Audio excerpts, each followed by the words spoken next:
A long time ago, there lived a skillful scientist named Alimer who had experienced a spiritual reaction more striking than any chemical one. He had left his laboratory in the care of his assistant, washed the chemicals from his hand, and asked the beautiful woman to become his wife. His love for his young wife could only be the stronger of the two if we could link with his love of science. Such union did take place with truly remarkable results, but one day, very soon after their marriage, Almer looked at his wife with a troubled expression. Georgiana, have you ever considered that the mark upon your cheek might be removed? No, the mark has so often been called a charm that I was simple enough to imagine it might be so. On another face it might, but not on yours. No, dear. Nature made you so perfect that this small defect shocks me as being a sign of earthly imperfection. Shocks you? Then why did you marry me? You cannot love what shocks you. In the center of Georgiana's left cheek, there was a mark, deep in her skin. The mark was usually a deep red color. When Georgiana blushed, the mark became less visible, but when she turned pale, there was the mark, like red upon snow. The birthmark would come and go with the emotions in her heart. The mark was shaped like a very small human hand. Georgiana's past lovers used to say that the hand of a magical fairy had touched her face when she was born. Many gentlemen would have risked his life for the honor of kissing that mysterious hand. But other people had different opinions. Some women said the red hand quite destroyed the effect of Georgiana's beauty. Male observers who did not praise the mark simply wished it away so that they did not see it. Eleanor saw the mark as a sign of his wife's eventual sadness, sickness, and death. Soon, the birthmark caused him more pain than Georgiana's beauty had ever given him pleasure.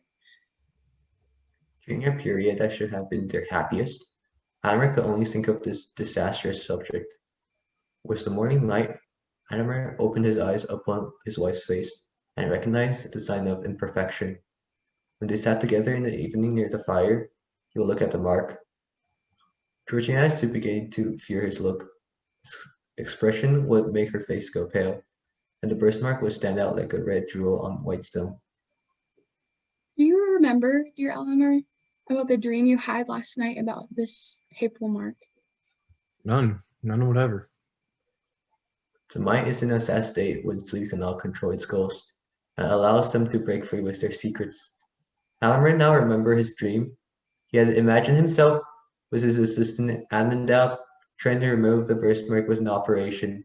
But the deeper his knife went, deeper the small hand sank until it had caught the hold of Georgiana's heart.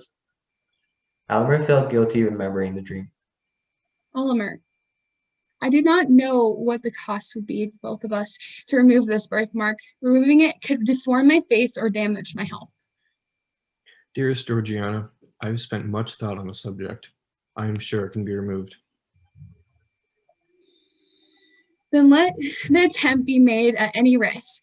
Life is not worth living while this hateful mark makes me the object of your horror. You have deep knowledge of science and have made great discoveries. Remove this little mark for the sake of your peace and my own. Dearest wife, do not doubt my power. I am ready to make this cheek as perfect as his pear. Her husband gently kisses her right cheek, the one without the right hand. The next day, the couple went to Almer's laboratory where he had all his famous discoveries. Georgiana would live in a beautiful room he has prepared nearby, while he worked tirelessly in his lab. One by one, Almer tried a series of powerful experiments on his wife, but the mark remained. Georgiana waited in her room. She read through his notebooks of scientific observations. She could not help to see that many of his experiments ended up in a failure.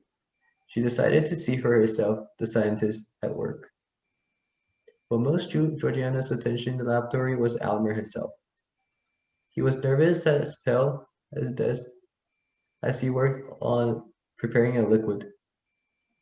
Georgiana realized that her husband has been hiding intention and fear. Think not so little of me that you cannot be honest about the risks we are taking. I will drink whatever you make for me, even if it is poison. My dear, nothing shall be hidden. I have already given you chemicals powerful enough to change your entire physical system. Only one thing remains to be tried, and if that fails, we are ruined. He led her back to her room where she waited once more, along with her thoughts. She hoped that, just for one moment, she could satisfy her husband's highest ideals, but she realized that his mind would forever be on the march, always requiring something newer, better, and more perfect. Hours later, Almer returned carrying a crystal glass with a colorless liquid. The chemical process went perfectly. Unless all my scientists tricked me, it cannot fail. To test the liquid, he placed a drop in the soil of a dying flower growing in a plot in the room. In a few minutes, the plant became healthy and green once more. I do not need proof. Give me the glass. I am happy to put my life in your hands. She drank the liquid and immediately fell asleep. Almer sat next to his wife, observing her and taking notes. He noted everything, her breathing, the movement of an eyelid. He stared at the birthmark, and slowly, with every breath that came and went, it lost some of its brightness. By heaven, it is nearly gone. Success, success. He opened the window coverings to see her face in daylight. She was so pale. Georgiana opened her eyes and looked into the mirror her husband held. She tried to smile as she saw the barely visible mark. My poor Alimer, you have aimed so high with so high and pure a feeling. You've rejected the best the earth could offer. I am dying, dearest. It was true. The hand on her face has been linked to life. As the last tray of color disappeared from her cheek, she gave her last caress.